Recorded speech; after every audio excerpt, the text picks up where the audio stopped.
In the summer of 1987, when the heat had baked western Kansas for 76 consecutive days without rain, and the temperature climbed past 105 degrees for the 22nd time that August.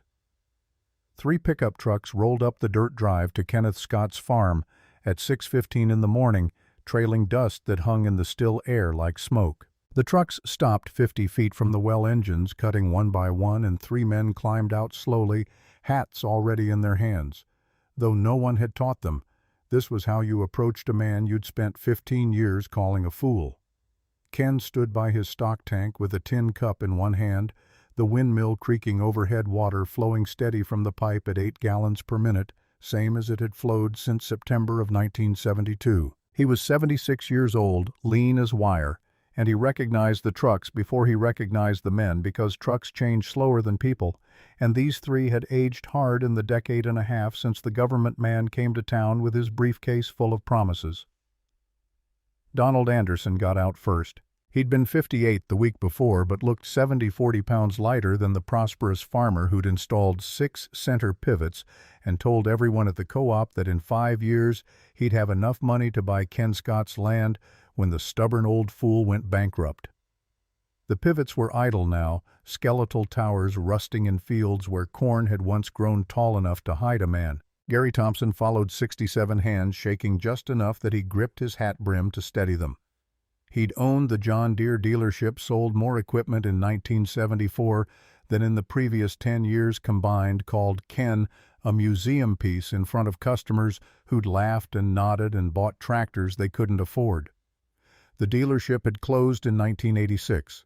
The sign still hung crooked over the empty showroom on Main Street in Hawkey. Timothy Clark came last, 54, and quiet, the only man in the county who'd read the geological survey report Ken left at the co-op in 1978 and understood what the numbers meant.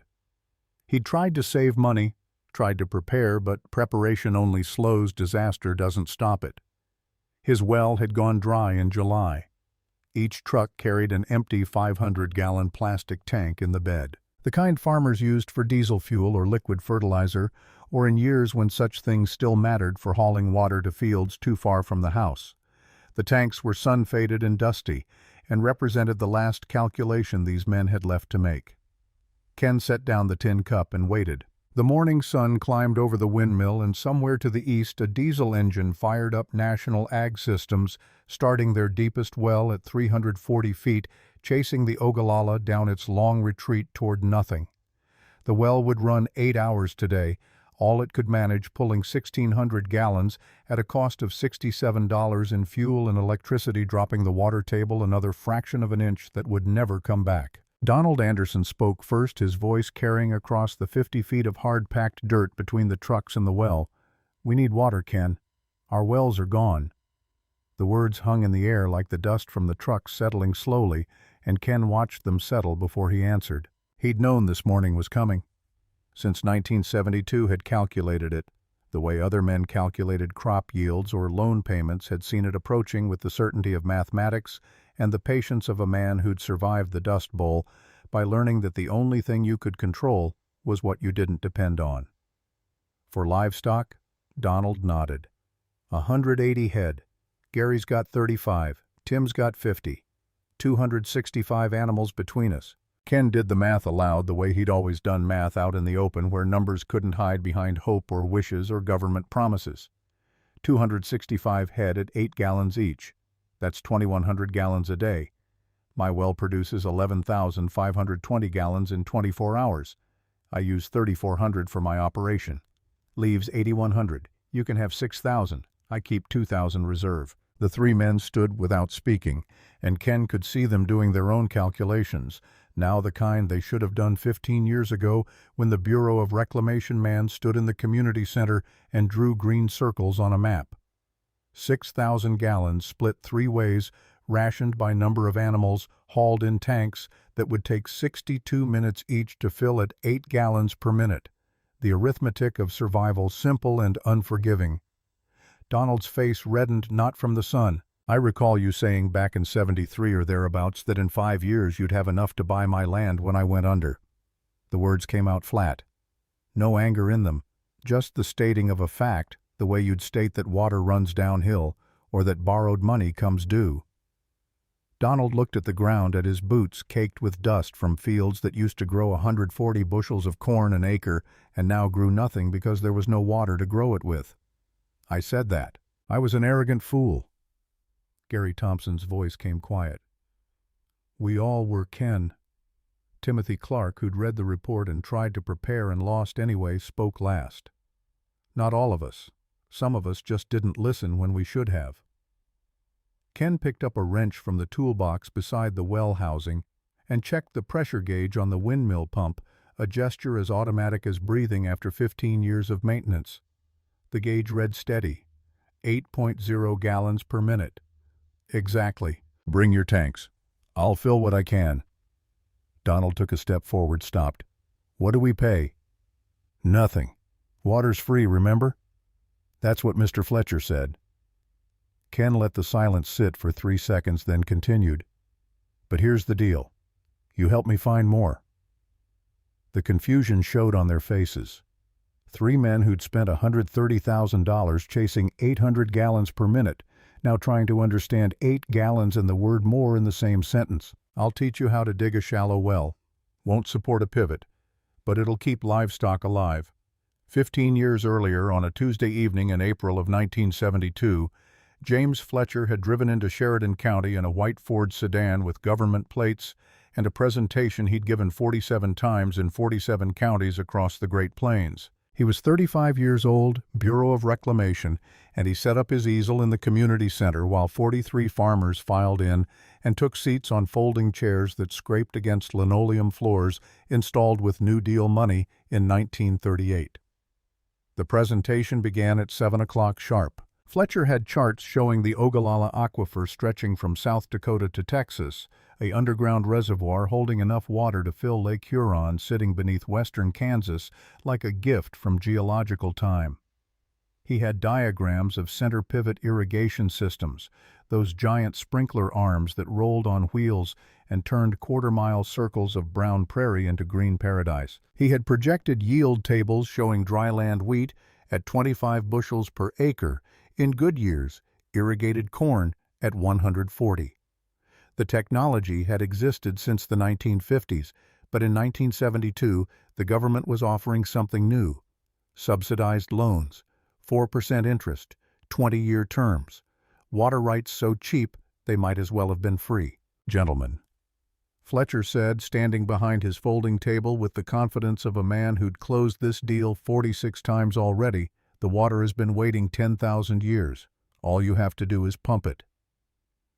Ken Scott sat in the back row with his wife Kathleen beside him, both of them 61 and 57 years old, respectively married 38 years, farming 320 acres of dryland wheat the way Ken's father had farmed it and his grandfather before that. Kathleen had brought a small notebook and a pencil.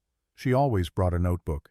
She wrote down the numbers Fletcher put on the board: 150 feet of saturated thickness beneath Sheridan County, 18 inches of water per acre per growing season, 140 bushels per acre, projected yield. Around them, farmers leaned forward in their chairs. The math was simple and seductive. A center pivot system cost $35,000 for a quarter section. With irrigated corn yielding 140 bushels at $3 per bushel, gross revenue hit $106,000 per quarter section. Even accounting for seed fertilizer fuel loan payments, a farmer could clear $40,000 to $50,000 profit per year. The pivot would pay for itself in 3 good seasons, maybe 4. 42 farmers signed the papers that night.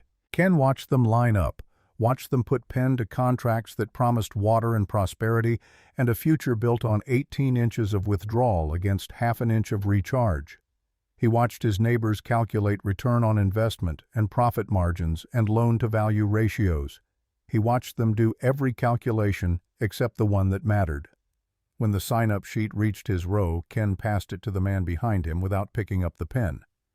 Kathleen closed her notebook. They stood and walked toward the door while Fletcher was still shaking hands and collecting signed contracts, and they would have made it to the parking lot unnoticed, except Fletcher had been trained to spot the ones who didn't sign, trained to follow up, trained to close. He caught Ken by the pickup briefcase in one hand, the other extended for a handshake. Ken didn't take. "Mr. Scott, I noticed you didn't sign up. Can I answer any questions?" Ken leaned against his truck, a 1965 Ford F-25, held together by rust and stubbornness, and looked at Fletcher the way a man looks at someone selling something that sounds too good, which is to say, the way a man looks at every salesman who's ever lived. "How deep is this aquifer under Sheridan County?" Fletcher brightened. He had answers for this. Good Answers Bureau of Reclamation answers. Varies by location. Under Sheridan County, between 100 and 200 feet of saturated thickness. "And how fast does it recharge?" Fletcher hesitated. This wasn't a question farmers usually asked. The presentation focused on capacity, not sustainability. Capacity sold pivots. Sustainability raised doubts. The recharge rate depends on rainfall and soil permeability. In this part of Kansas, it's approximately half an inch per year. Half an inch per year. Ken repeated the number the way you'd repeat a diagnosis from a doctor, making sure you'd heard it right, making sure there was no mistake. "And a center pivot pulls how much?" "About 18 inches of water per acre per growing season. So we're pulling 18 inches out and putting half an inch back." Fletcher opened his mouth closed. It opened it again like a fish on a riverbank. "The aquifer has enormous capacity, Mr. Scott. At current projected usage rates, the water will last for decades." "How many decades?" 50 years minimum. Probably longer. Ken nodded slowly, doing math in his head that Fletcher's presentation had carefully avoided. 18 inches out, half an inch back. That was 36-1. Even accounting for aquifer capacity for storage built up over 10,000 years of rainfall, the equation only went one direction. You could pump fast or pump slow, but once you were taking more than came back, the endpoint was fixed. Just the timeline changed. 50 years. And what happens in year 51, Fletcher didn't answer because there was no answer in the briefcase. No slide in the presentation, no talking point from the Bureau of Reclamation training manual for what happens when 10,000 years of accumulated water runs dry. Ken pushed himself off the truck. "I've been farming this ground 39 years, Mr. Fletcher. My father farmed it before me. Only thing I've learned in 39 years is this free water doesn't exist. Somebody always pays. If it's not you, it's your son. If it's not your son, it's the land." He climbed into the truck. "I appreciate the offer, but I'll find my own water." The morning after this community center meeting, Ken drove his farmall to the northeast corner of his property to the lowest point on his 320 acres, where a shallow draw collected rainwater in the spring and the grass stayed green a week longer than anywhere else. He'd been watching that spot for 39 years, had noticed things other men didn't notice because they were too busy watching crop prices and weather forecasts and government programs. He'd noticed that after heavy rains, the draw stayed wet for days while the rest of the field dried. He'd noticed that in drought years, the grass there died last. He'd noticed that the soil was different, darker, holding moisture the way a sponge holds water even after you think you've wrung it dry. Somewhere below that draw, the water table was closer to the surface than anywhere else on his land. Not the Ogallala. The Ogallala sat at 150 feet, vast and ancient, and already spoken for by 37 signed contracts and 37 center pivot systems that would start pumping by summer's end. This was something shallower, a perched water table fed by local rainfall, sitting in a layer of gravel and sand, maybe 40 or 50 feet down. It wasn't an ocean. It was a creek. But it was his creek, and creeks that ran on rainfall instead of geological history had one advantage that oceans didn't: they came back. Kathleen stood beside the draw that morning, notebook in hand, and looked at the spot where Ken planned to dig. "Will it support irrigation? No. But it'll support us." He started digging the next week. Not with a drilling rig. Drilling rigs cost money he didn't have, and went straight down through everything without telling you what they passed through. Gravel, sand, clay, rock, water, air. A drilling rig treated them all the same, punched through and kept going and left you with a hole that might produce or might not, and no knowledge of what lay beneath your ground. Ken wanted to know. He dug by hand, 4 feet in diameter straight down. shovel and pickaxe and a bucket on a rope and a hand winch he'd built from parts salvaged from a burned-out windmill. He lined the walls with field stones as he went, stones he'd been pulling out of his wheat fields for 39 years and stacking along fence rows because farmers never threw away anything that might be useful someday, and someday had arrived. It took him 4 months. June through September of 1972, working mornings before the heat and evenings when the shadow of the windmill reached the hole. 61 years old, lean as wire, standing at the bottom of a shaft that got deeper every day, filling the bucket with dirt and hauling it up with the hand winch 1 bucket at a time, learning every foot of what lay beneath the ground he'd farmed since 1933. His neighbors drove past and stared. Some stopped. Gary Thompson pulled over one afternoon in July, leaned out his truck window. "Ken, what in God's name are you doing? Digging a well by hand?" "That's right. The government will put in a center pivot for $35,000 on a 20-year loan at 4%. I know what they'll do. And you're digging a hole in the ground with a shovel." "That's right." Gary shook his head, pulled back onto the road, drove away. At the dealership the next day, he told customers about old Ken Scott digging a well by hand while everyone else was getting rich on irrigated corn. The customers laughed. Gary laughed. They all laughed, the kind of laughter that comes easy when you're on the winning side of history and can't imagine being anywhere else. At 37 feet, Ken hit gravel.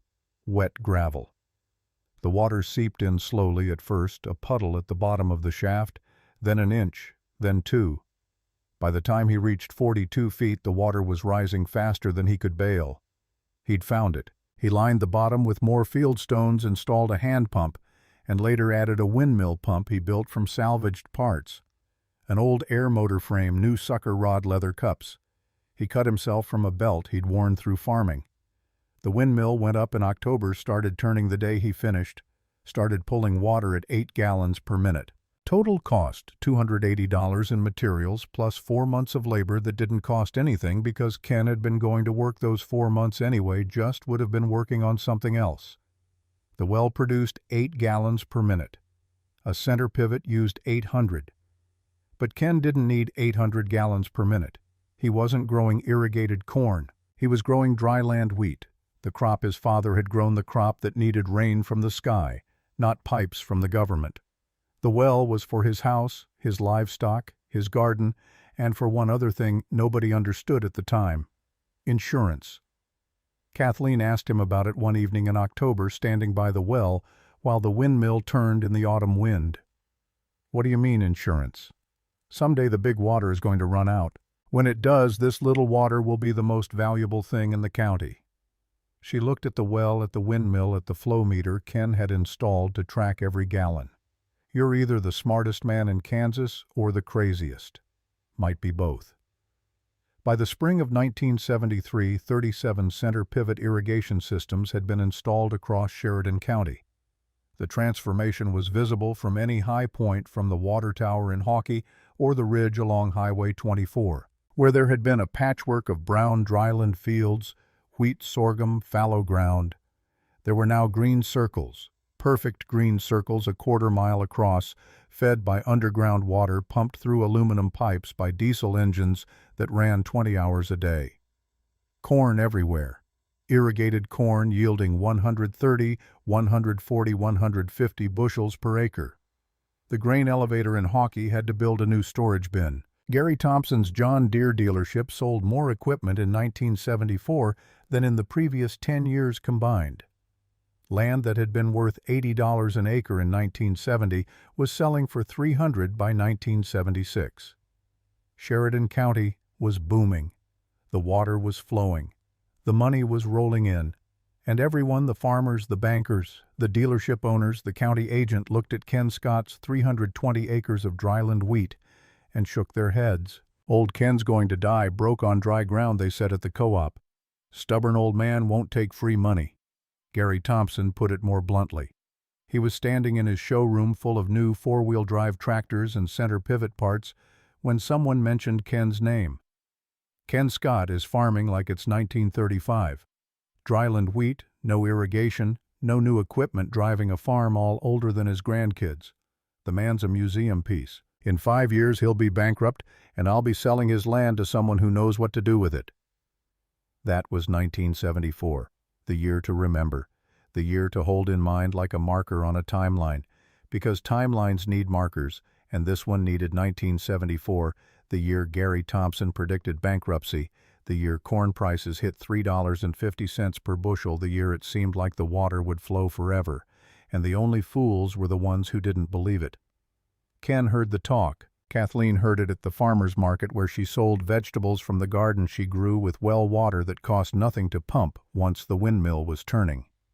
Their son Christopher heard it from other farmers' sons, heard that his father was backward and stubborn and missing out on the prosperity everyone else was building. Christopher was 34 in 1973, married with 2 young children, working the family land alongside his father, the way sons had always worked alongside fathers in places where land meant everything. He came to Ken one evening in July, found him by the well checking the flow meter. "Dad, everyone's making $60,000 a year. We're making $18,000. Ken didn't look up from the meter. 8.1 gallons per minute, slightly higher than last year. The perched water table was responding to good spring rains. They're also owing $60,000. I could run 1 pivot on our north quarter, just 1, double our income. With what money the bank would loan it, and if the water runs out, it's not going to run out. It's been there 10,000 years. Ken looked at his son, then saw the same eagerness Fletcher had sold to 42 farmers, the same certainty that mathematics could be bargained with if you wanted something badly enough. This ground will still be here when the water's gone. The loan won't wait. Christopher didn't push it, not then. But the tension sat between them like an unpaid debt, the kind that compounds over time until the interest is bigger than the principal, and you can't remember what you originally owed, just that you owe. Ken's 320 acres of dryland wheat yielded 22 to 28 bushels per acre depending on rainfall. His income ranged from $15,000 to $20,000 per year. Operating costs ran $11,000. He had no irrigation payments, no equipment loans, no operating debt beyond the seed and fertilizer he bought each spring and paid for each fall. He drove the same farm, all he'd driven since 1951, fixed it himself with parts from the salvage yard in Colby, and when something couldn't be fixed, he made do without until it could. He saved money every year. Not much, $3,000 to $5,000 depending on yields and prices, but it accumulated. By 1978, he had $38,000 in the bank at Farmers State in Hockey, sitting in an account that paid 5% interest and could be withdrawn any time without penalty. His neighbors, the ones with center pivots and irrigated corn and 140-bushel yields, had equity. Land equity, equipment. Equity in machinery and infrastructure and future production. On paper, they were worth 3 times what Ken was worth, sometimes 5 times. And paper mattered because banks loaned against paper, and paper let you expand and buy more land and install more pivots and grow more corn. Equity is a beautiful thing right up until it isn't. Kathleen kept a journal. She'd started in 1972, the week Ken began digging, and she recorded things women weren't supposed to notice in a world where men made the decisions about farming and finance. She recorded rainfall in inches per month. She recorded the well's output, checking the flow meter every morning and noting variations. She recorded crop yields from their fields and from neighbors' fields, numbers she gathered from conversations at church and the co-op and the grain elevator. By 1975, she had 3 years of data. By 1978, she had 6. And in 6 years of careful observation, she'd noticed something the men with their equity and projections and government loans had missed. The well's output correlated with rainfall. Heavy rain in April meant slightly higher flow in May. Drought in summer meant slightly lower flow by August. The variation was small, 8.0 to 8.2 gallons per minute, but it was there. The well responded to what fell from the sky.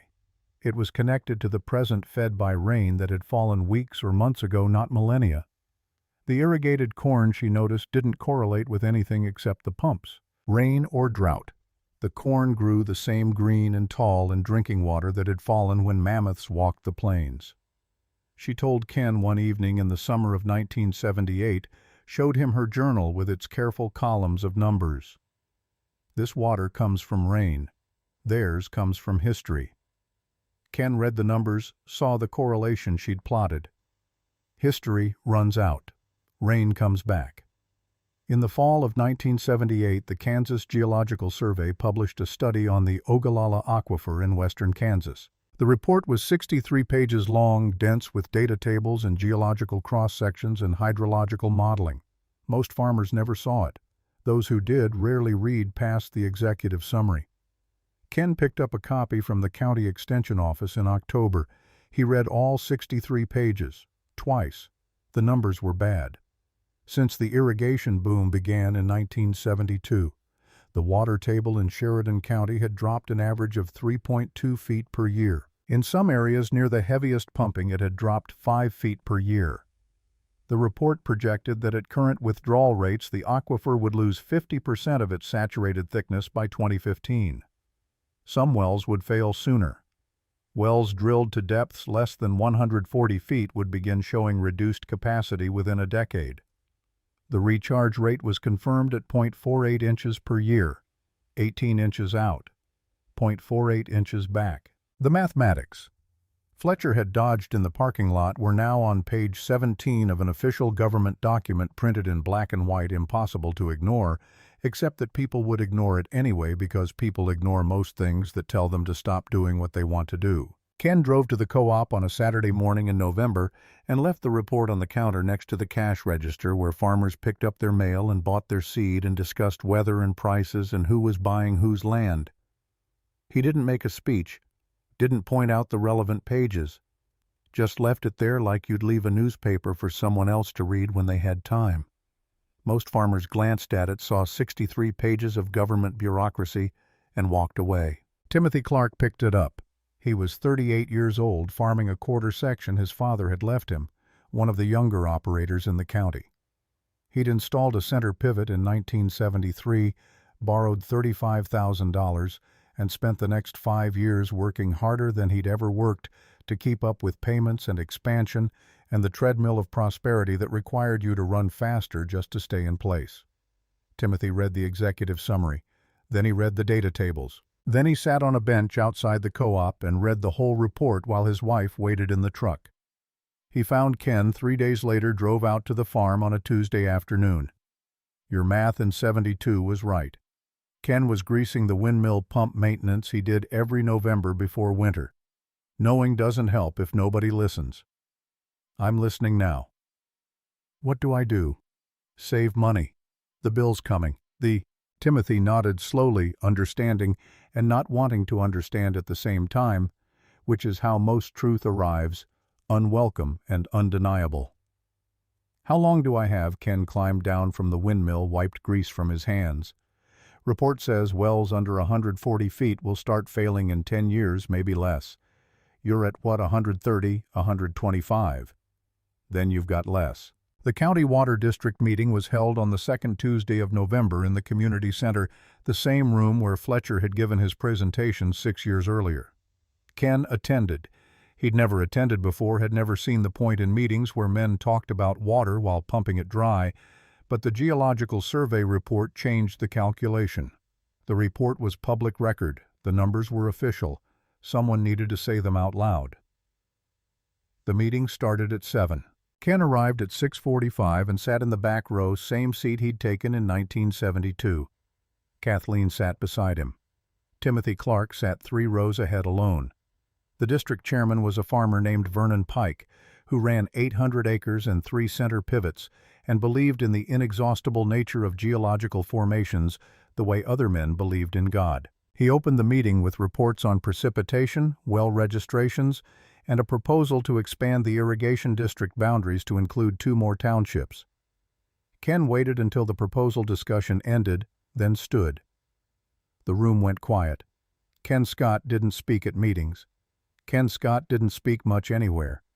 When he did, people listened not because they respected his opinions, but because his silence made his words scarce, and scarcity creates value even when you don't want it to. I'd like to address the Geological Survey report.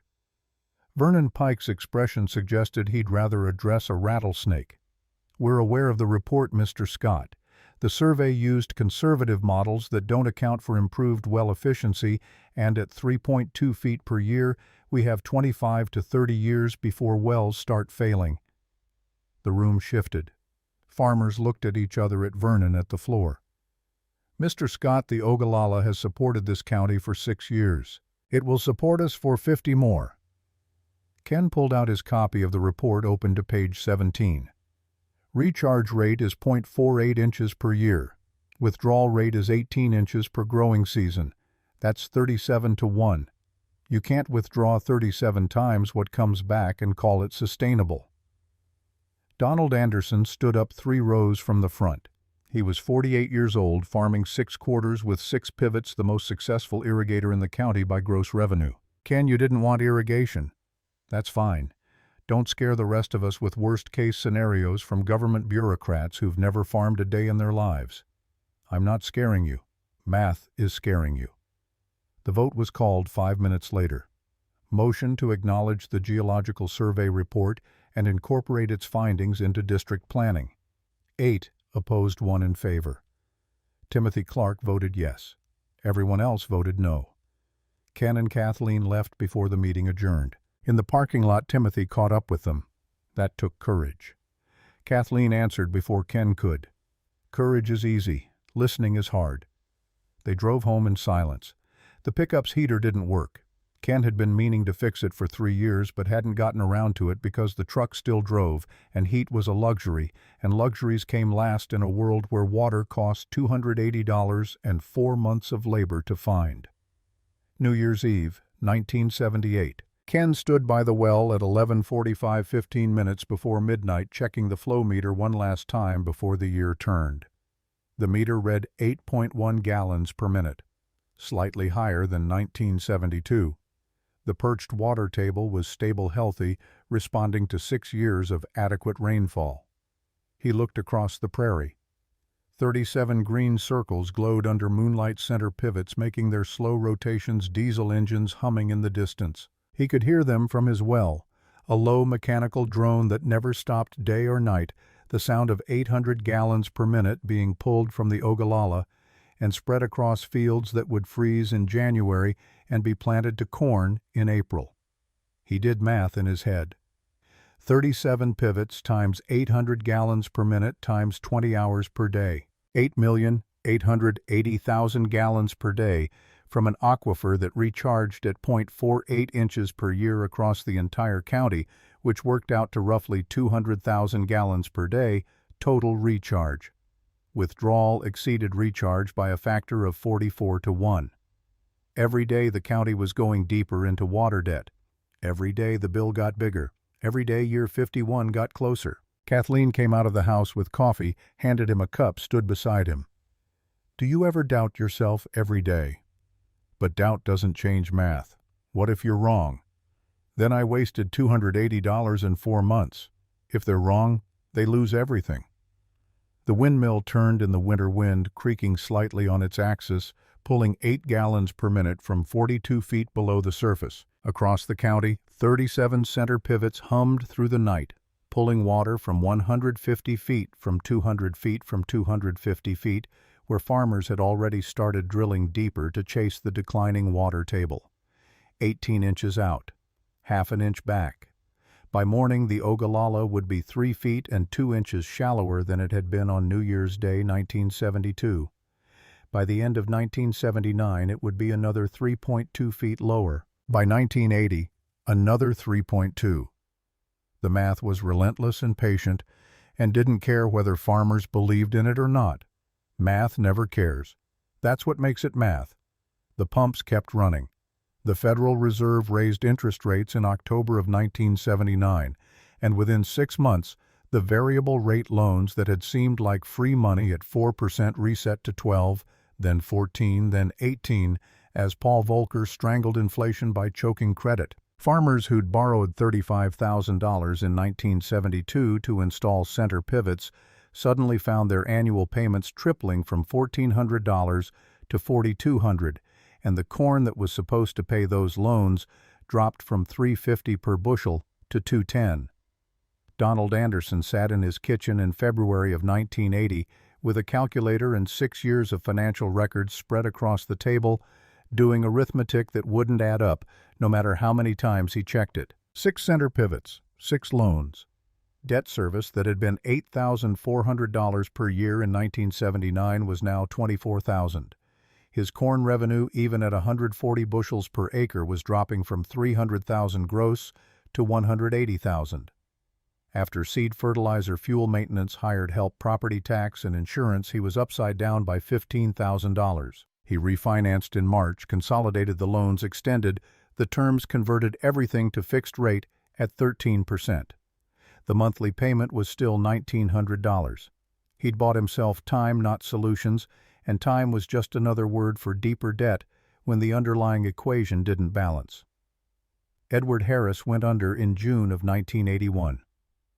320 acres, 2 center pivots, $135,000 in combined mortgage and equipment debt. The bank foreclosed on a Thursday, held an auction the following Tuesday, sold the land for $185 per acre to a corporate farm out of Colby. Edward was 45 years old. His son Brian was 18, had just graduated high school, with plans to take over the farm someday.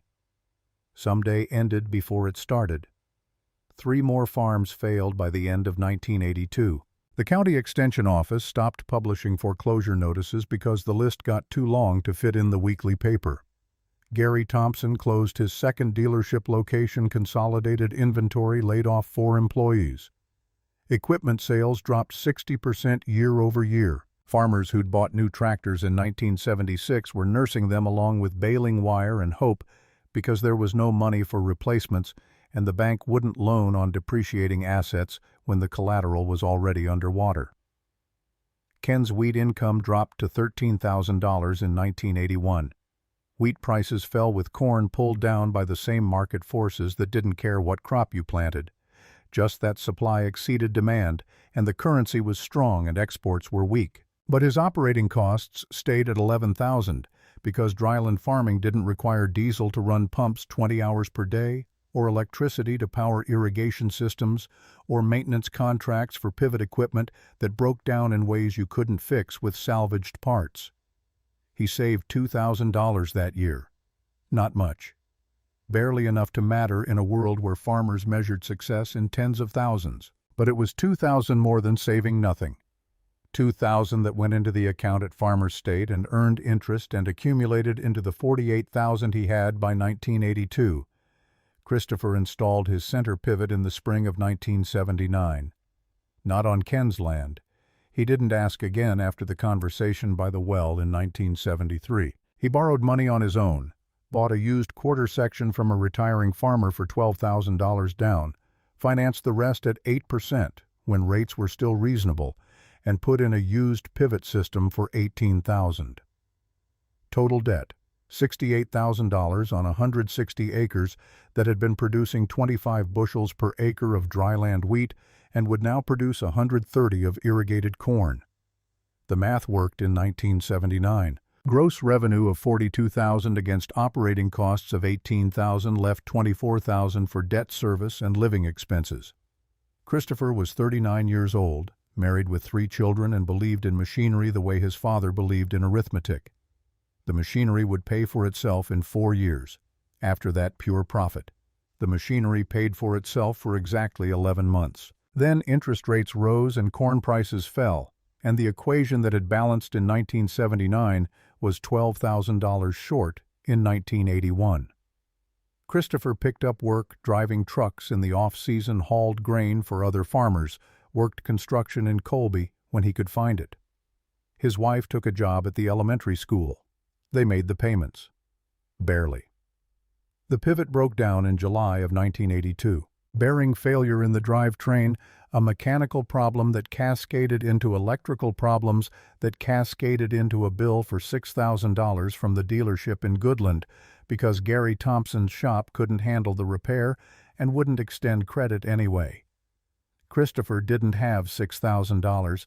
He had $800 in checking, and the mortgage payment was due in 3 weeks. Someone paid it. An anonymous cashier's check arrived at the dealership with instructions to apply it to Christopher Scott's repair bill. The dealership called Christopher, told him the pivot was fixed and loaded on a trailer and ready for pickup. Christopher asked who paid. The dealership said the check came from a law office in Salina with no name attached, just account numbers and routing information that led nowhere. Christopher drove to his father's farm that evening, found Ken in the machine shed rebuilding a carburetor from the farmall. "Did you pay for my pivot repair?"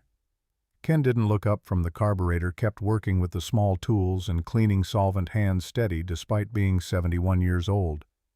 "Don't know what you're talking about. $6,000 showed up from nowhere. That doesn't happen. Happens more than you think. Maybe someone owed you money. Maybe the dealership made a mistake. Maybe God provides." Christopher watched his father work for a full minute, watched the careful movements of a man who'd spent 60 years fixing things because new things cost money and money was finite, and finite meant you fixed what broke. "If you did this, I'll pay you back. Nothing to pay back if I didn't do it." The conversation ended there because some gifts come with conditions, and the condition on this one was silence. Christopher drove home with a repaired pivot and a debt he couldn't name to a benefactor who wouldn't claim credit. He never asked again. Ken never admitted anything. The $800 in checking stayed in checking because the bill was paid and the payment was due, and life continued in the specific way it continues when disaster is postponed but not prevented. The Kansas Geological Survey published an updated report in April of 1983, 11 years of data. The water table in Sheridan County had dropped 32 feet since 1972, 3.2 feet per year, almost exactly what the first report had projected, which meant the projections weren't pessimistic, weren't worst-case scenarios, weren't government bureaucrats who'd never farmed making conservative estimates. They were measurements. Measurements of what was happening, had been happening, would continue happening until the mathematics changed or the pumping stopped. Ken and Kathleen drove to the courthouse in May and requested access to well registration records. The county clerk was a woman named Margaret Anderson, Donald's wife, who'd worked in the courthouse since 1968 and remembered when Ken's father had registered his original domestic well in 1951. "We're doing some research on water table depth," Kathleen explained. Margaret pulled the files. 43 wells registered between 1972 and 1981. All irrigation class, all with initial depth and flow rate data recorded at installation. The law required annual reporting of static water level and pumping rates, but enforcement was loose and most farmers reported sporadically or not at all. Still, there was enough data to see patterns if you looked. They spent 3 days in the courthouse, Kathleen copying numbers into her journal while Ken cross-referenced locations on a county map. They recorded installation depth, reported flow rates, and where available maintenance records showing when wells were deepened or pumps replaced. By the end of the third day, they had a data set that told a story the county water district didn't want to hear. Wells drilled to depths less than 140 feet were showing significant decline. 12 of the 18 wells in that category had reported flow rates below 70% of original capacity. 3 had been deepened at costs ranging from $8,000 to $15,000. 1 had been abandoned. Wells between 140 and 160 feet were holding steady for now, but 7 of them showed early signs of decline, flow rates dropping from 800 gallons per minute to 700-750 numbers that still supported irrigation but suggested the water table was approaching pump depth. Wells deeper than 160 feet were mostly stable, but those wells cost more to drill and required more powerful pumps and consumed more energy and represented capital investments that fewer farmers could afford, especially after the credit markets tightened. Ken compiled the data into a single chart, drew it by hand on graph paper with a ruler and a mechanical pencil, and presented it at the County Water District meeting in June of 1983. Vernon Pike had been replaced as chairman by a younger farmer named Russell Moore, who ran 1,000 acres and 4 pivots and believed in technology the way Vernon had believed in geology. Russell looked at Ken's chart the way you'd look at a diagnosis for a disease you didn't have. "Mr. Scott, We appreciate your research, but these variations in flow rates can be attributed to seasonal factors, maintenance issues, variations in aquifer permeability. At 3.2 feet per year, 50% of wells under 150 feet will fail or degrade significantly by 1990. The room went quiet again. The same quiet that had settled in 1978 when Ken had first mentioned the decline rate, the quiet that comes when people know you're right, but admitting it costs too much. That's 7 years from now, Russell said. 7 years is 72 months. 72 monthly payments on loans that need water to service. The vote was 9-1 to table Ken's presentation for future review, which meant it would be reviewed, never filed in a cabinet somewhere between flood insurance requirements and outdated tax assessments. Timothy Clark voted against tabling. Everyone else voted to move on. Ken left the meeting early, didn't stay for the discussion about expanding irrigation districts or the report on pivot efficiency improvements. In the parking lot, Timothy caught up with him again, 5 years older than the last time they'd done this, 5 years closer to the failure Ken had warned about. "How much time do I have?" Ken unlocked his truck, climbed in. "Your well's at 125 feet. Water table's dropped 32. That puts you 93 feet above pump depth. At 3.2 feet per year, you've got 29 years. Timothy did the calculation in his head, arrived at a different answer. 29 years if the decline rate stays constant. But it's not staying constant. More wells means more pumping means faster decline. You're learning. So what do I do? Same thing I said in 78. Save money. Reduce costs. Prepare for the day the water's not there. Donald Anderson's well number 3 went dry in July of 1984. Not completely dry. The pump started pulling air during the hottest week of summer, the intake sucking vacuum instead of water, the diesel engine laboring against nothing. Donald shut it down, called a well service company from Garden City, paid $200 for a diagnosis. He already knew water table had dropped below pump depth. The well had been drilled in 1973 to 130 feet. The aquifer was now at 138 feet, maybe 140, depending on how you measured and who was measuring and whether they were optimistic or realistic about where water ended and saturated sand began. The well service company quoted $14,000 to deepen the hole to 200 feet, install a new pump, modify the power connections. Donald borrowed the money from a bank in Hayes because the local bank had stopped lending on irrigation improvements. The work took 3 weeks. The new pump produced 420 gallons per minute, barely half the original flow, and the corn in that quarter section yielded 90 bushels per acre instead of 140, because you can't irrigate a quarter section properly on half the water it needs. 3 more wells showed declining flow that summer. 2 in Donald's operation, one belonging to a farmer named Michael Sullivan, who'd installed his first pivot in 1975 and his second in 1978, and was now watching both of them struggle to keep up with crop water demand. The pivots still ran. The corn still grew. But the margins were shrinking, the buffer between profit and loss getting thinner every year, and everyone could feel it even if nobody wanted to say it. Ken's well produced 8.0 gallons per minute in July of 1984, same as it had produced in July of 1972. The flow meter he'd installed read 4,700,000 gallons total since installation, 12 years of steady extraction at a rate the perched water table could sustain. He'd calculated the sustainable yield back in 1972, done the math based on recharge area and rainfall infiltration and storage capacity. 8 gallons per minute from a perched table that recharged at 0.65 inches per year across roughly 40 acres of drainage area. The math had been right. The math was always right if you did it honestly. Kathleen's journal showed the correlation more clearly now, 12 years of data points showing that the well's output tracked seasonal rainfall with a 2-month lag.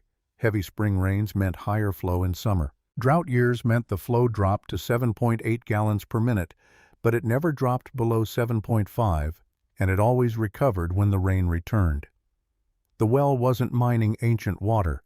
It was harvesting contemporary rainfall taking from a reservoir that refilled itself, living within its means, the way ecosystems had lived within their means for millions of years before humans invented the word budget and then promptly ignored it. Christopher's pivot started pulling sand in September of 1985. Not air, sand. Fine particles that came through the pump and clogged the sprinkler heads and left gritty deposits in the irrigation lines. The well had been drilled in 1979 to 145 feet. 6 years later, the water table had dropped 19 feet, not 3.2 per year, but closer to 3.8, because the decline was accelerating as more pumps chased less water, and the aquifer couldn't respond fast enough to distribute the load. The pump was pulling from the very bottom of the saturated zone now, from the transition layer between water and sand, where the two mixed in ways that destroyed equipment and ruined irrigation systems, and announced that the end was approaching faster than anyone had calculated. Christopher shut down the pivot in October. The corn crop was already ruined yields at 68 bushels per acre, the worst since he'd installed irrigation.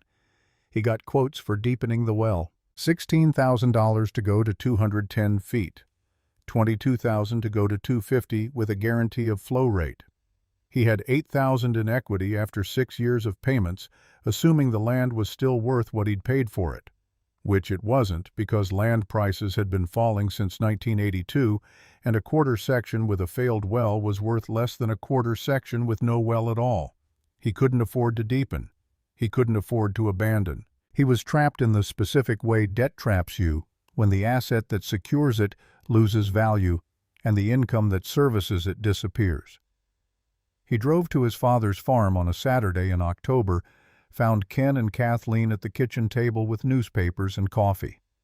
The newspaper had a front-page story about farm foreclosures reaching record levels in western Kansas. The coffee was from beans Kathleen bought in bulk because bulk was cheaper, and cheap mattered when you lived on dry land wheat income that hadn't changed in 15 years.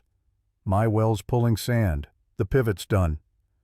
Ken folded the newspaper, set it aside. What do the quotes say? 16,000 minimum. I don't have it. Christopher's voice cracked on the last word, 46 years old and breaking down in his parents' kitchen the way he hadn't broken down since he was a child, and the world was simpler, and fathers could fix things with tools and time. I should have listened. You listened to everyone else. That's not stupidity. That's being human. Kathleen stood, poured Christopher coffee he didn't ask for, set the cup in front of him. What happens now? Christopher wrapped his hands around the cup, felt the heat through the ceramic. I shut down the pivot. Sell it for scrap, maybe get 4,000. Go back to dryland wheat. Try to keep the land. Ken waited 3 seconds, the kind of silence that communicates more than speech, the kind fathers use when they want sons to arrive at conclusions on their own instead of having them delivered. Come work with me. Learn dryland the right way. The wheat won't make you rich, but it'll keep you if you're patient. Christopher looked up surprised. After I ignored everything you said. You didn't ignore it. You chose differently. Now you're choosing again. That's allowed. The words hung in the kitchen air, and something shifted in Christopher's expression, some combination of relief and shame and gratitude that happens when forgiveness arrives without conditions. There's something else. Ken waited. The $6,000 in '82. The anonymous payment. That was you. It wasn't a question anymore. Christopher had spent 3 years thinking about it, 3 years ruling out other possibilities, 3 years arriving at the only explanation that made sense. Ken looked at Kathleen. She gave the smallest nod, permission or acknowledgement or both. Money's just a tool. Used it where it was needed. Christopher's eyes went wet. I thought you were ashamed of me. Ken reached across the table, gripped his son's forearm once firm, then let go. I was scared for you. Not the same thing. The admission settled between them. Father and son, 2 men who'd spent 12 years on different paths that were converging now. Not because the father had been proven right, but because the son had learned what the father had tried to teach. Learned it the expensive way, the way most lessons are learned when pride and hope and borrowed money are involved. They worked together through the fall and winter of 1985. Father teaching son the techniques of dryland farming that couldn't be taught in meetings or extension bulletins, only demonstrated in fields where timing mattered and moisture mattered. and understanding the specific personality of your specific ground mattered more than any technology could replace. Christopher learned to read the soil moisture by feel by digging down 8 inches with a hand auger and squeezing the dirt, and knowing from texture and cohesion whether to plant or wait. He learned to watch the sky not for rain, but for cloud patterns that suggested rain in 3 days or 5, learned to time his fieldwork around moisture that hadn't fallen yet but would. He learned that dryland farming was prediction and patience, not control and force. His first dryland wheat crop in spring of 1986 yielded 19 bushels per acre. Terrible by historical standards, barely profitable, a yield that would have been 25 or 30 if the ground hadn't been damaged by 6 years of continuous irrigated corn. The problem was nitrogen. Corn removed 150 pounds of nitrogen per acre per year. 6 years of corn had stripped 900 pounds, and Christopher hadn't been adding it back in forms the soil could hold because irrigation farmers relied on synthetic fertilizer that dissolved in water and fed plants directly. When the water stopped, the nitrogen was gone and the soil was empty. The second problem was structure. 6 years of heavy irrigation had compacted the soil, collapsed the pore spaces where air and water moved, turned what had been loose prairie soil into something denser and less alive. The organic matter had dropped from 2.7% to 1.4%, and organic matter was everything in dryland, farming the difference between soil that held moisture and soil that shed it, between ground that could produce and ground that was just dirt. "You can't undo 6 years of damage in one season," Ken told him in the fall of 1986, standing in the field that had yielded 19 bushels and would maybe yield 22 next year and 25 the year after, if Christopher was patient and the rain cooperated and the ground forgave him for what he'd done. "How long until it's back to normal?" 5 years if you're careful. 10 if you're not. The ground remembers everything. By the spring of 1987, 18 of the original 43 irrigation wells were either dry or operating at severely reduced capacity. The water table had dropped 48 feet since 1972, 15 years, at an average rate of 3.2 feet per year.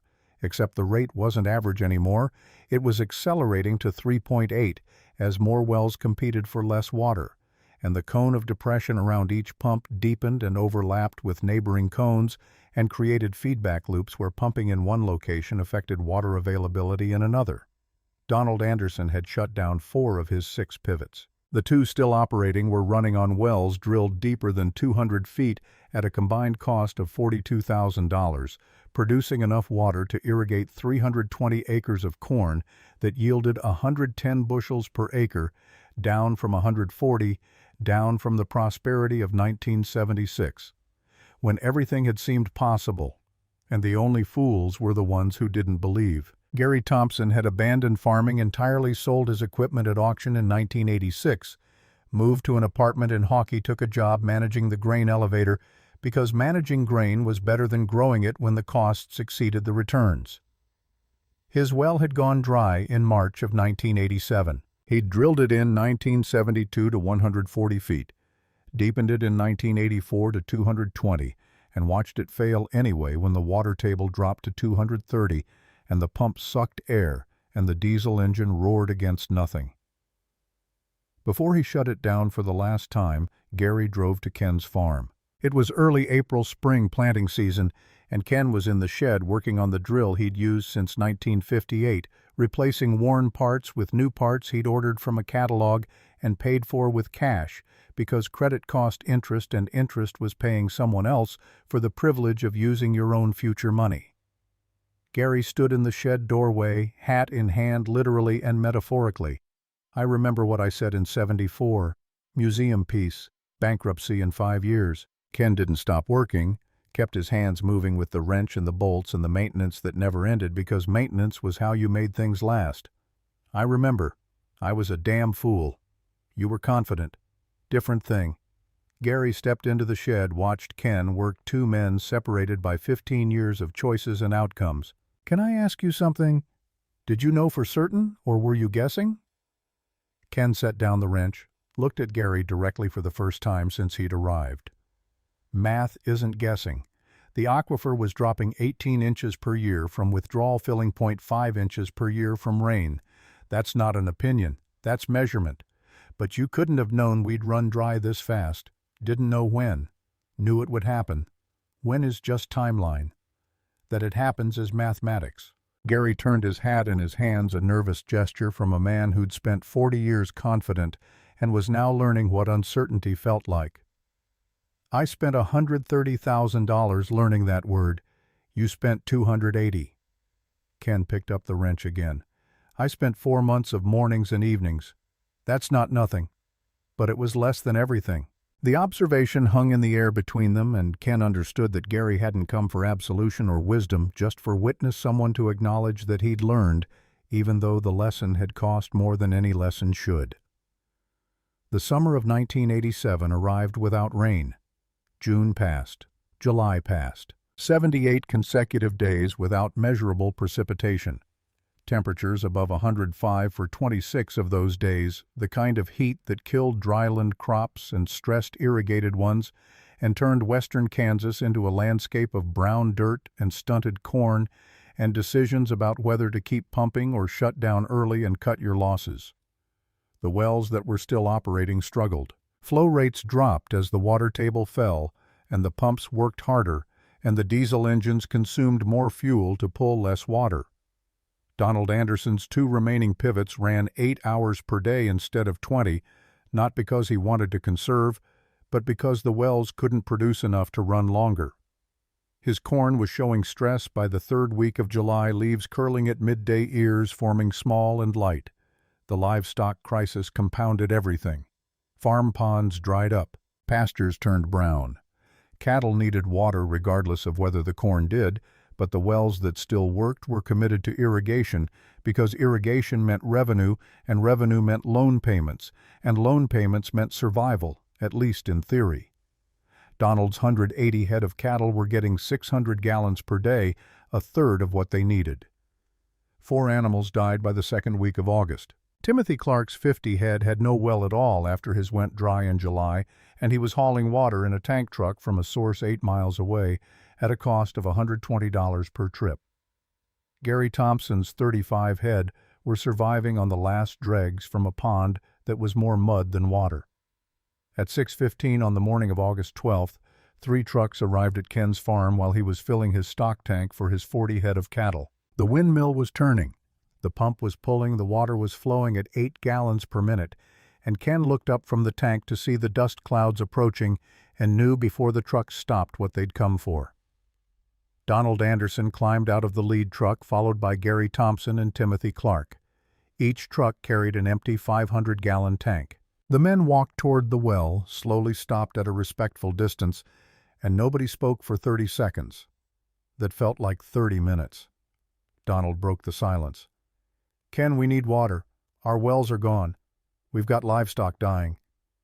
Ken set down the tin cup he'd been drinking from, wiped his hands on his jeans, looked at the 3 men who'd spent 15 years believing in something that mathematics had said wouldn't last.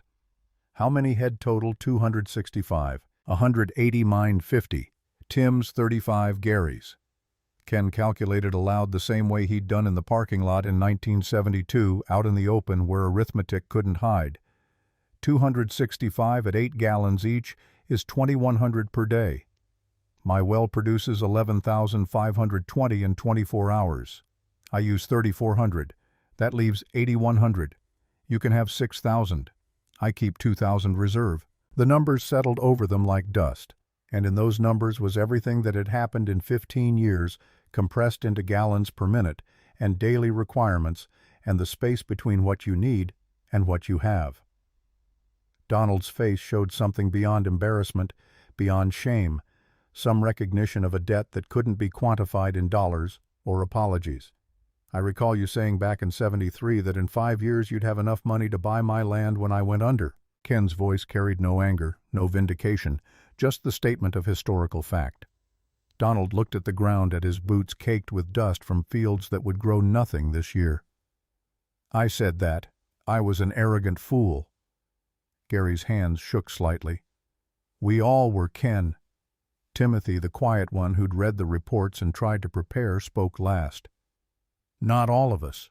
Some of us just didn't listen when we should have. Ken stepped to the well housing, checked the flow meter out of habit, saw the reading that told him the well had produced 5,478,000 gallons in 15 years and was still producing steady, still sustainable, still there. "Bring your tanks. I'll fill what I can." Donald took a step forward. "What do we pay?"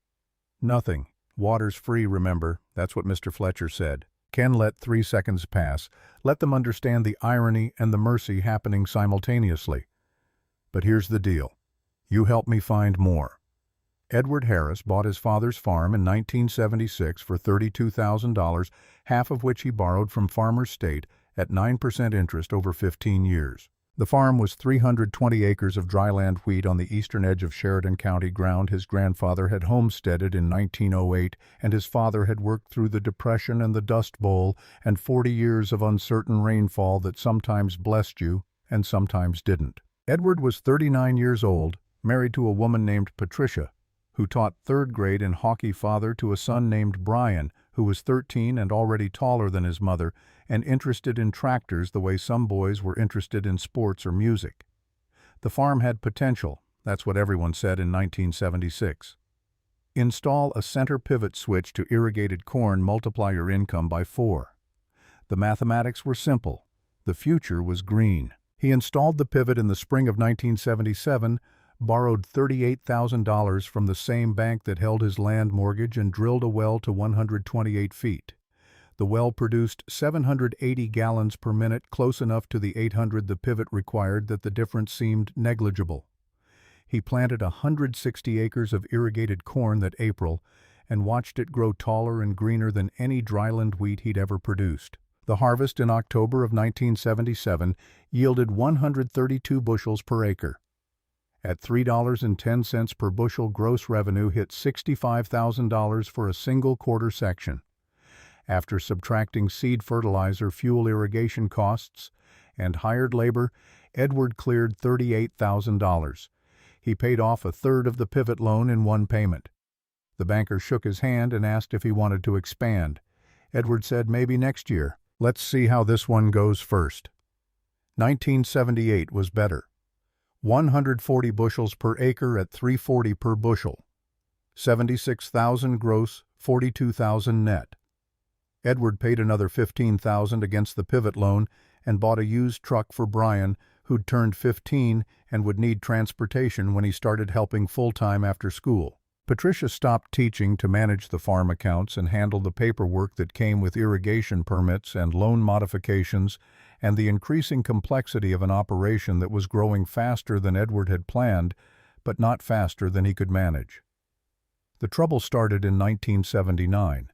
But Edward didn't recognize it as trouble at first, because trouble that arrives slowly looks like temporary setbacks that discipline and hard work can overcome. The variable rate land mortgage reset in April from 9% to 11.5%.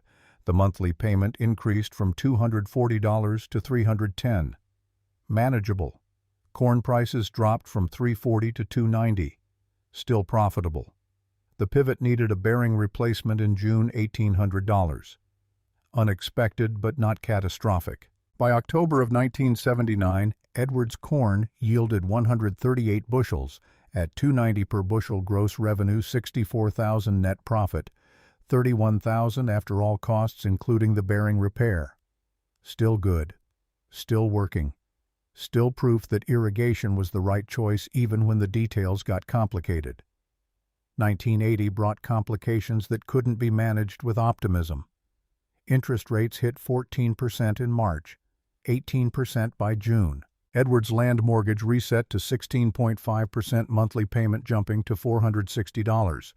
The pivot loan, which he'd consolidated and refinanced in 1979, reset to 15%. Combined debt service hit $21,000 per year, up from $12,000 in 1978. Corn prices fell to $240 per bushel. Fertilizer costs rose.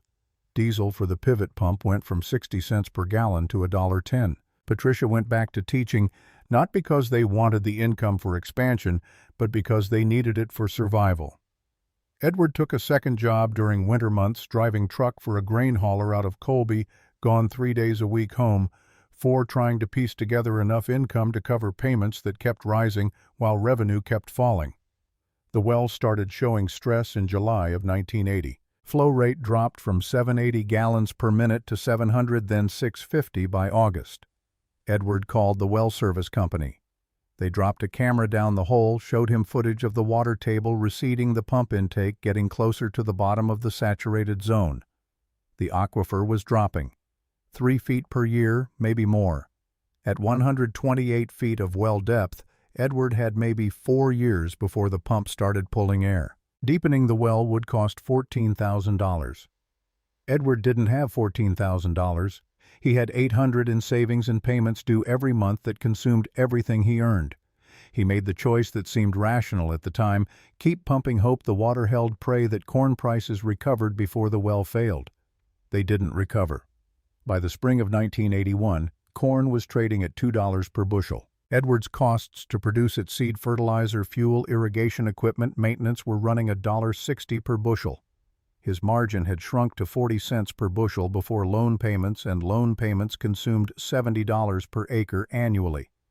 The mathematics had inverted.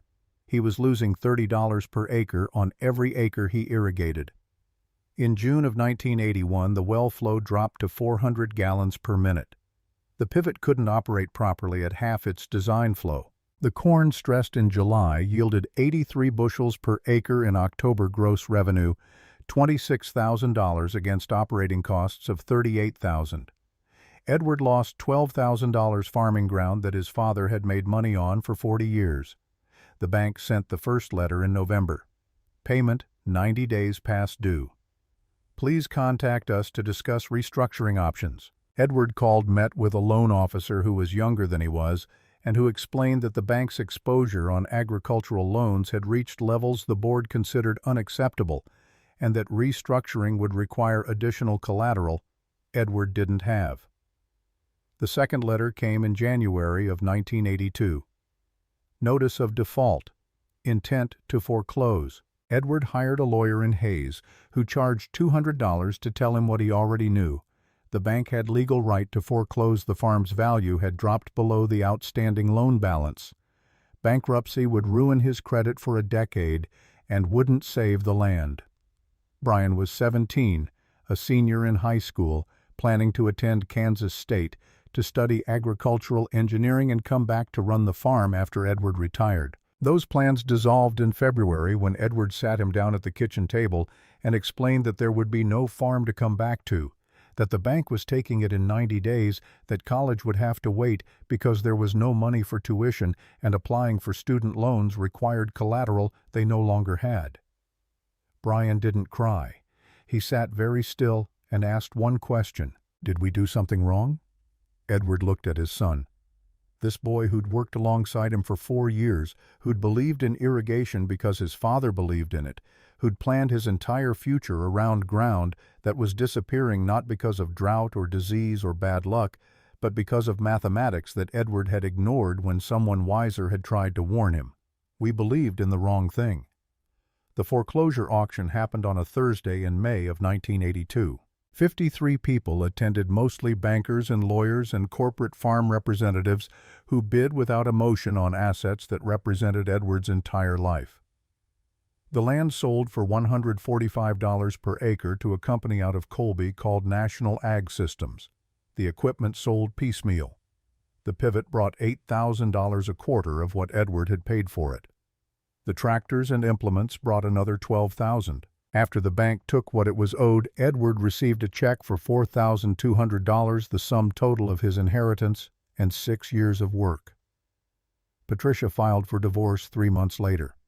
Not because she blamed Edward for the foreclosure, but because staying married to him meant staying married to the failure, and she had a son to raise and a future to protect and emotional reserves that had been depleted by 2 years of fighting mathematics with hope. Edward signed the papers without contest, moved into an apartment in Goodland, took a job at a feedlot, earning $9 per hour, doing work that destroyed his back, and paid a fraction of what farming had paid when farming still paid.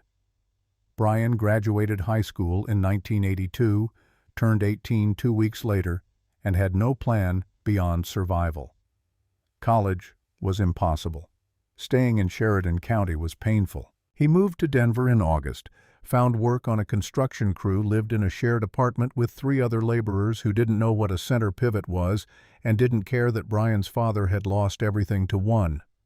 For 5 years, Brian sent money home every month, $50 to his mother, $25 to his father, small amounts that couldn't fix anything, but represented the only help he could offer. He worked construction in Denver, then Cheyenne, then Albuquerque, moving wherever the work was, saving what he could, learning that if you kept your costs low and your expectations lower, you could accumulate money in the specific way people accumulate money when they have no dreams left to spend it on.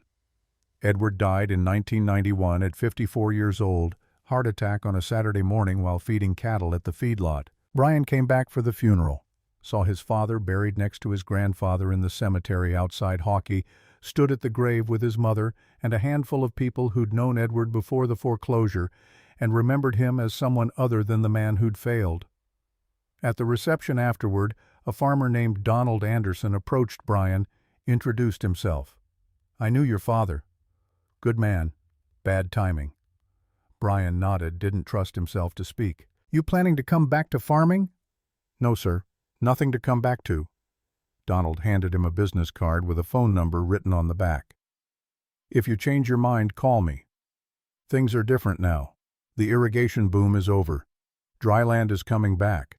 Men who understand water are valuable."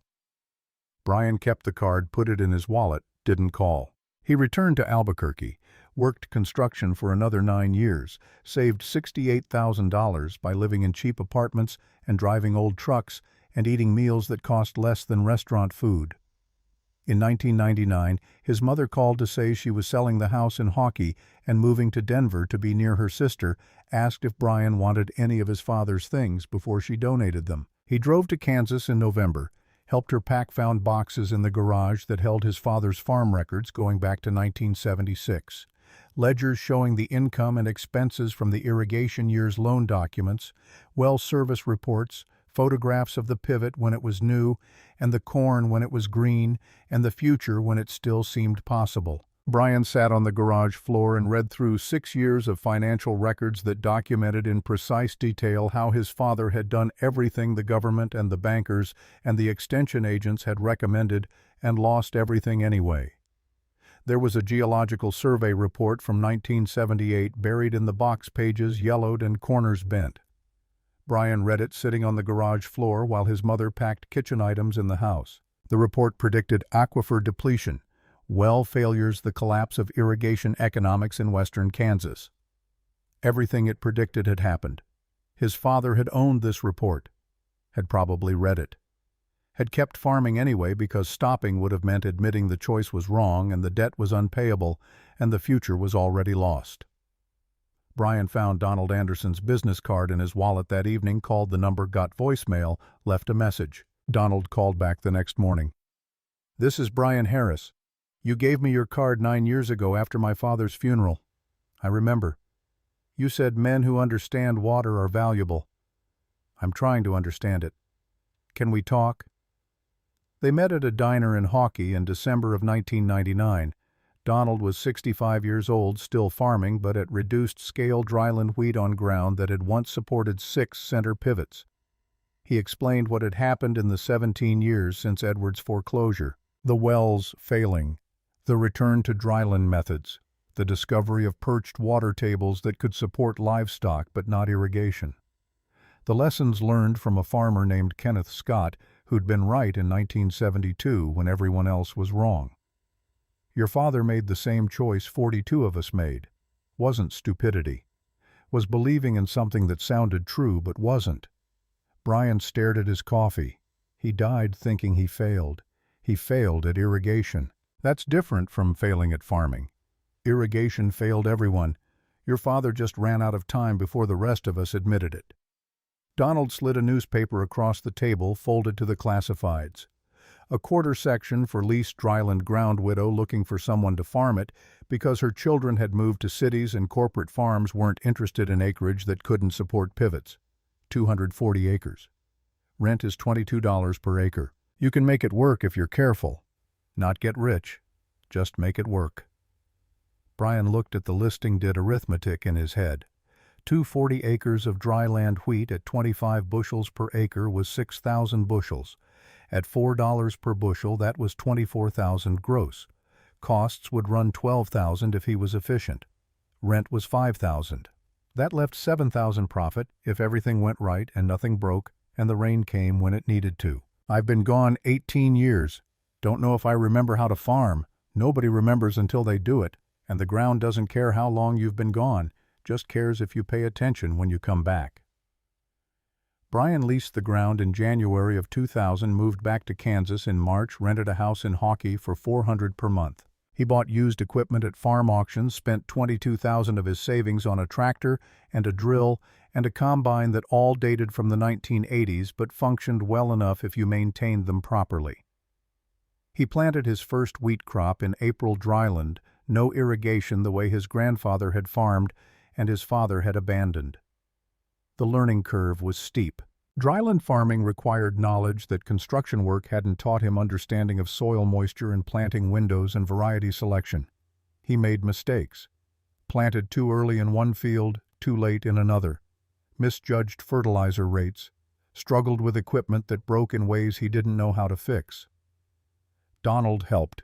Drove out once a week, showed Brian things Edward would have shown him if Edward had survived long enough to transition back to dryland methods, if Edward had been willing to admit that the irrigation dream was temporary and the old ways had value. Timothy Clark helped too, let Brian borrow equipment when Brian's broke, explained crop rotation strategies that preserved soil nitrogen and managed weed pressure without expensive chemicals. The 2000 harvest yielded 22 bushels per acre. Not good by historical standards, barely profitable after costs, but functioning. Brian cleared $4,000 that year, barely enough to live on, enough to prove the concept worked if he kept improving.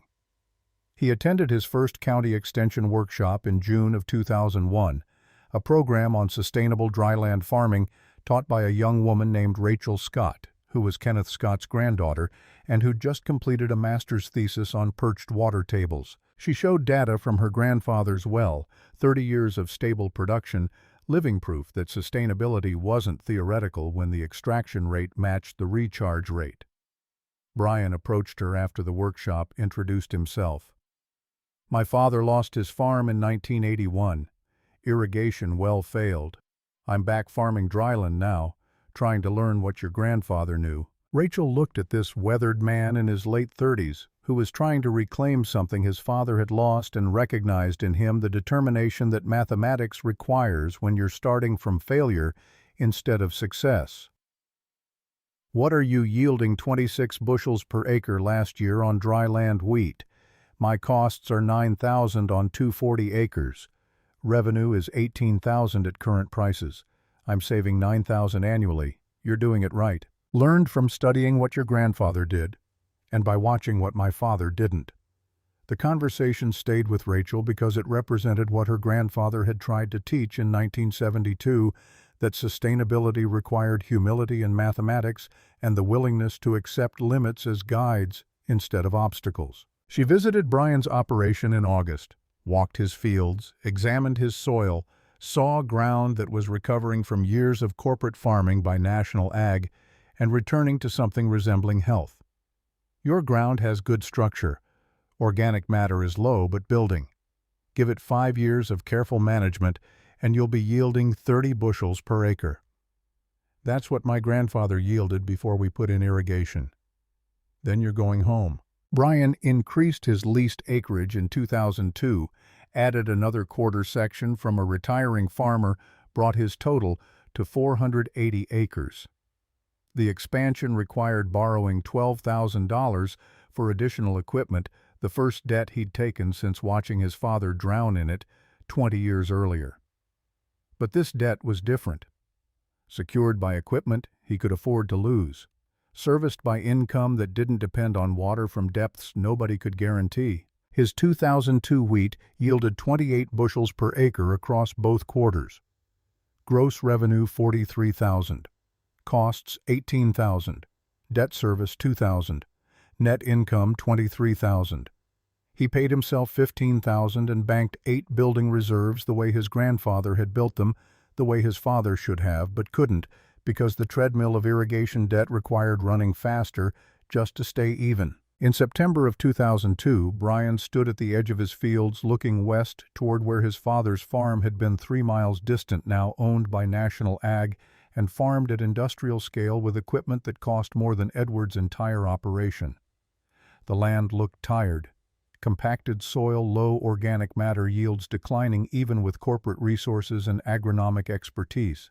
Ground that had been asked to do too much for too long and was giving up in the way land gives up when extraction exceeds regeneration year after year. His own ground was healing. Slowly. Wheat stubble standing golden in September sun soil, dark and alive underneath moisture, held from August rains that would carry the winter wheat through dormancy. Not spectacular, not the green circles his father had chased, just functioning, sustainable, sufficient. Patricia called in October, first time they'd spoken in 18 months. She'd heard from someone that Brian was farming again, wanted to know if it was true. Yes, ma'am. 2 quarters, dry land wheat. Like your grandfather, like Grandpa, like Dad should have if the timing had been different. Your father did the best he could with what he knew. I know. I'm doing different because I learned from what he didn't know. The conversation ended there, but something had shifted. Not forgiveness exactly, because there was nothing to forgive. Just acknowledgement that failure could teach if you were humble enough to learn from it, that second chances came to those who understood why first chances failed. Donald Anderson visited in November, brought Rachel with him. They walked Brian's fields together, 3 generations of farming knowledge examining ground that represented different philosophies. Donald, who'd chased 800 gallons per minute and learned 8, was enough. Rachel, who'd studied her grandfather's mathematics and proven sustainability, wasn't sacrifice. Brian, who'd lost everything to irrigation and found sufficiency in limits.